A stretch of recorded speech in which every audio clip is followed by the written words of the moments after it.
The game is afoot. Not a word. Into your clothes and come.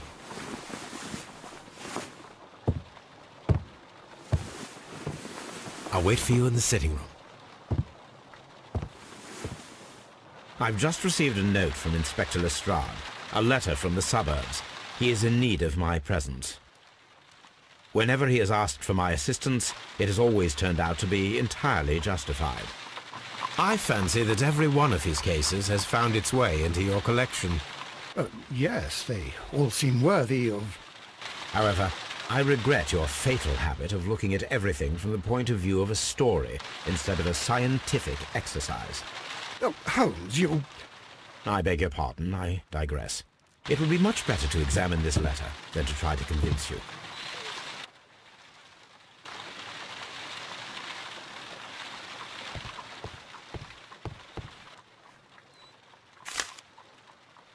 I can tell from Lestrade's handwriting that he was in a hurry when he wrote this letter. A wax seal with the monogram E.B. The Brackenstall family coat of arms.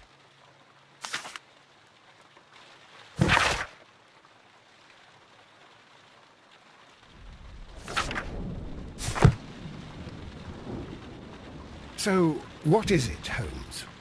Promising, as always. It appears to be a case of murder. So you believe that Sir Eustace is dead? I should say so. Lestrade wouldn't have sent for me for less. His writing shows considerable agitation, and he is not an emotional man. These people belong to high society. The quality of the writing paper, the EB monogram, their coat of arms. The crime was committed before midnight. Holmes, how can you possibly tell? Well, it is all thanks to Lestrade. He wrote his letter at 3:30 in the morning. Imagine the chain of events before that. The local police had to be called in. Scotland Yard was notified. Lestrade himself had to make haste there, and finally compose the letter he sent to me. All of that makes for a fair night's work. It makes sense. Lestrade also speaks of the woman he released. That seems to indicate that she had been held somewhere during the crime. Much time has been wasted. Let us find a cab and go to Abbey Grange immediately. I live in hope of an interesting morning.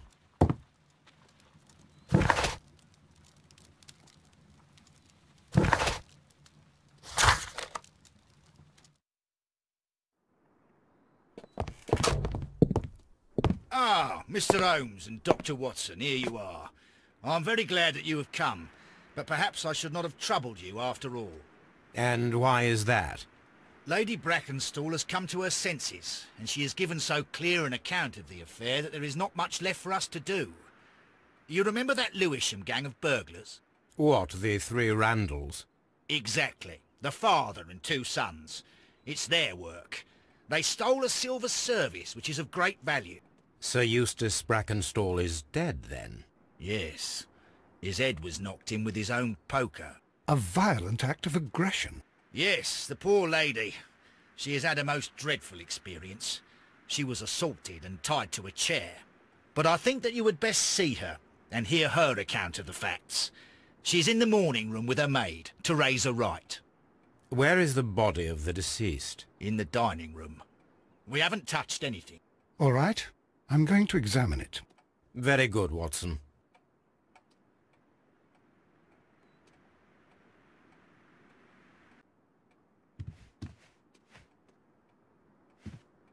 Lord Brigham Brackenstall. Sir Warthen Brackenstall. Lord Ramsay Brackenstall. Baron Lyndon Brackenstall.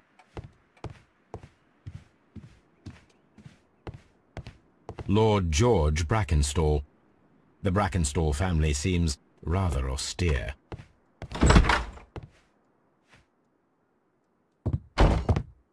Ladies, allow me to introduce myself. My name is Sherlock Holmes. I'm assisting Inspector Lestrade in this investigation.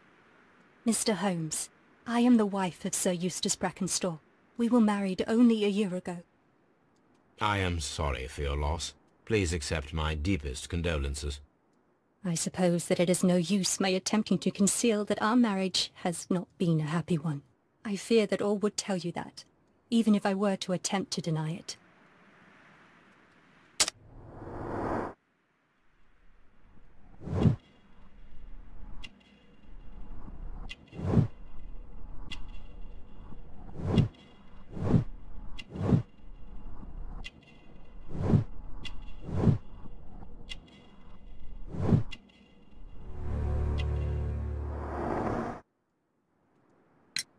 Can you describe to me the events of yesterday evening? Is it really necessary? I have already told Inspector Lestrade all that happened. Yes, madam, it is. I will tell you then. Sir Eustace retired about 10:30. I sat in this room until after 11, absorbed in a book. Before I went upstairs, I entered the dining room to fetch a candle and... oh God. Please, go on. As I approached the French window, I found myself face to face with an elderly, broad-shouldered man who had just stepped into the room. Close behind the first man, I saw two others. One of them struck me a savage blow with his fist and felled me unconscious to the ground. And then? When I came to myself, I found that they had secured me tightly to a dining room chair. It was at that instant my unfortunate husband entered the room. He fought with the intruders? Yes, I think he had heard them, for he was holding his stick. But they were three, and he eventually succumbed. One of them, the elder one, struck him a terrible blow with the poker. I fainted once more. When I opened my eyes, they had withdrawn. Then my brave Teresa came to my assistance. Did these three villains steal anything? Yes, I found that they had taken the silver from the sideboard, but you can see for yourself in the dining room. You mentioned that your marriage was not a happy one. Was there anything specific that was troubling you? He was not a nice man when he was drunk, and he suffered from dark moods, but nothing else. The bruises on your hands are at least 1 week old. Your husband caused those bruises? Oh, do you... Yes, he did. He was very angry at the time. Out of control. Again. Sir Eustace was a drunkard. To be tied to such a man for life is worse than death. Your ladyship?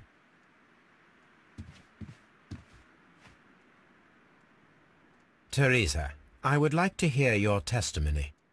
Certainly, sir.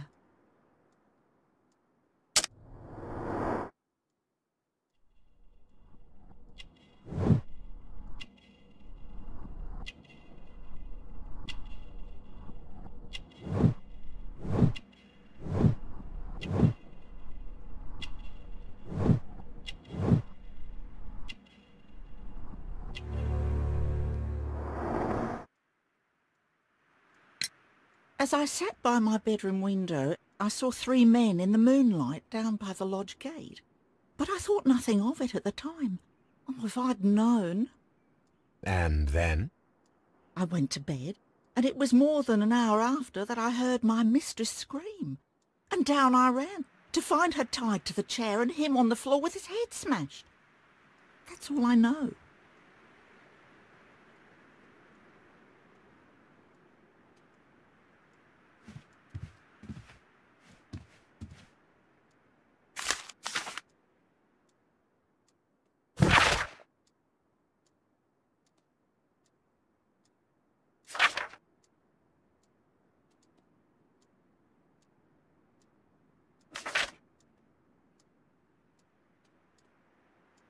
The description of the Randall gang provided by Lady Brackenstall is identical to the one in the Times article.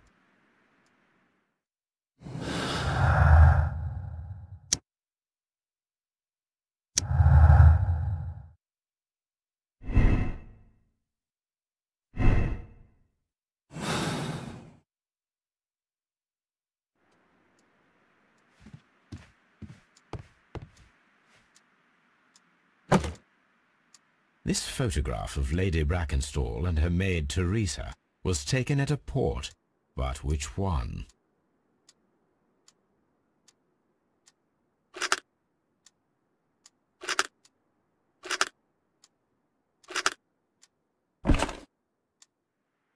So the lady and her maid came from Australia a year and a half ago on this ship.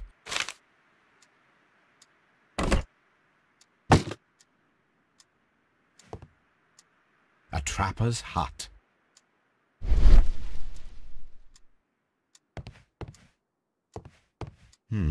These scratches are most definitely made by the picture frame.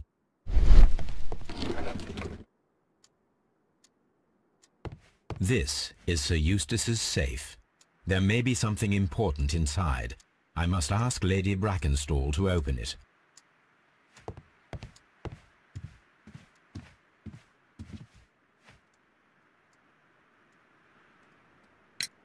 Lady Brackenstall, could you open this wall safe?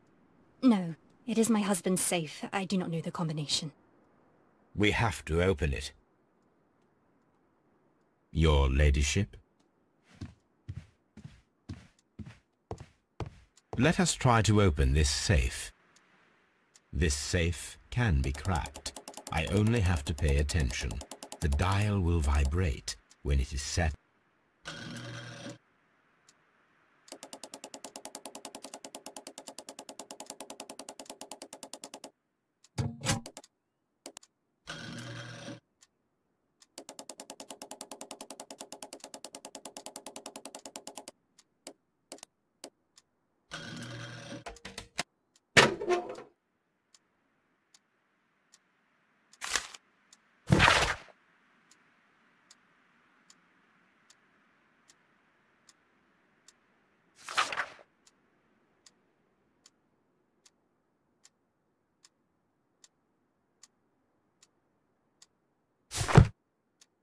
It is common practice to keep one's valuables in a safe behind a painting. It should not really pose a challenge for a criminal. Antique coins, possibly of value, but they're scattered without care.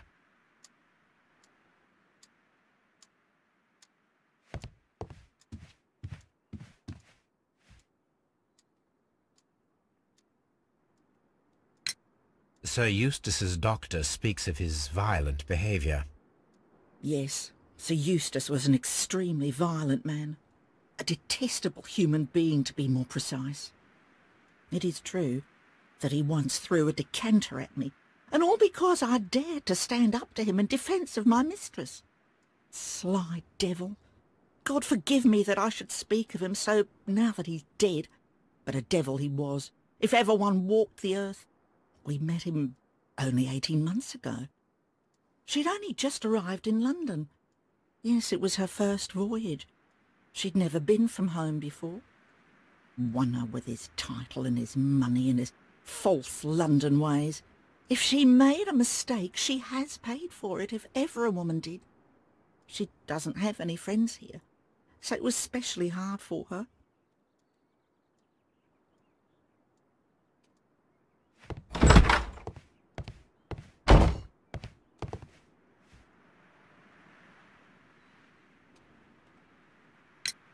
What do you know about Sir Eustace, Inspector? What was his reputation? A charming man when sober, but an absolute demon when he was drunk. In such moments he was apparently capable of anything. Why, once he splashed fuel on Lady Brackenstall's dog and set it alight.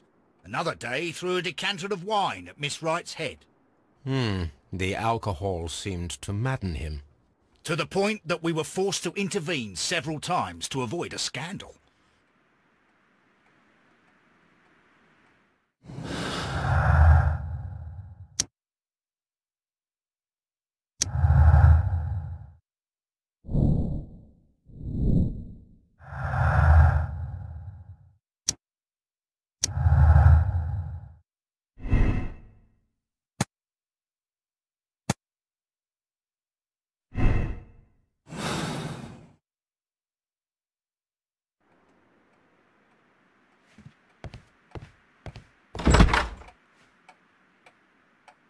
You should examine the body of Sir Eustace Brackenstall.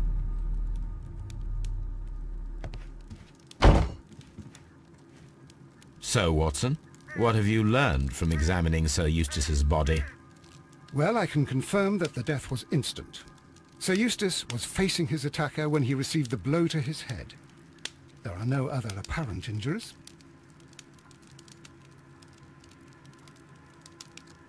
The head was cracked with the force of the blow. That must be the murder weapon. Barefoot, he had therefore been in bed and did not have time to fully dress. Quite a large stick, a formidable weapon. It is covered in blood. Sir Eustace might have struck his head upon it while falling from the blow. That is one possible explanation.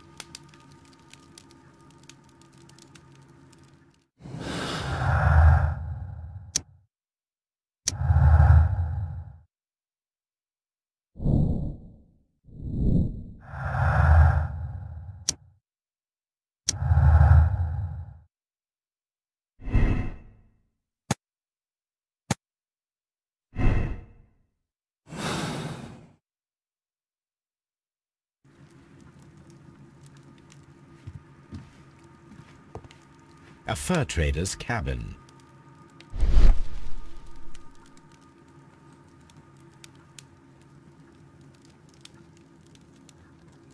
It appears that the bell rope was cut by someone taller than me.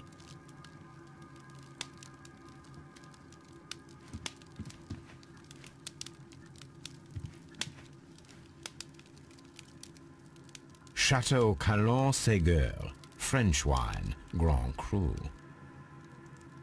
A decanter standing next to the open bottle, an inseparable pair indeed. This glass has some wine traces, but no visible beeswing. There is beeswing at the bottom, as if the wine had not been decanted before being poured. This glass has some wine traces, but no visible beeswing. It is rather strange that only one of these glasses has dregs of beeswing inside it, while the other two are clear.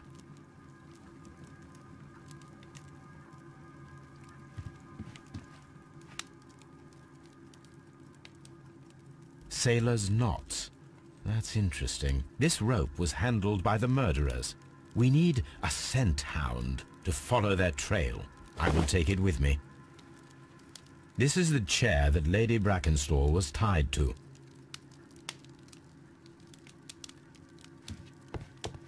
The hunting scene.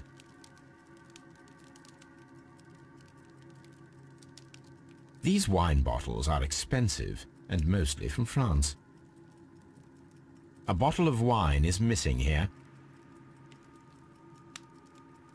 An empty silverware box. It appears that the intruders have stolen the contents. This candlestick is valuable. It is interesting that it was not also stolen. The criminals did not thoroughly ransack the house. They only took a little silverware. This door leads to the upstairs bedrooms. Apparently the criminals did not venture there.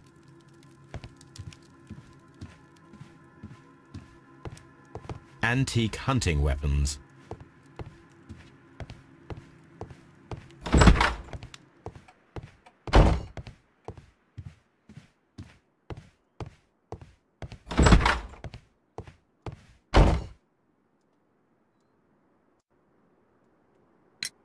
There are 3 glasses on the dining room table. I was wondering if... Oh, I forgot. When I came to myself the first time, each of them had a glass in his hand. They might have been a father and his 2 sons. They talked together in whispers, and then they left. Your ladyship?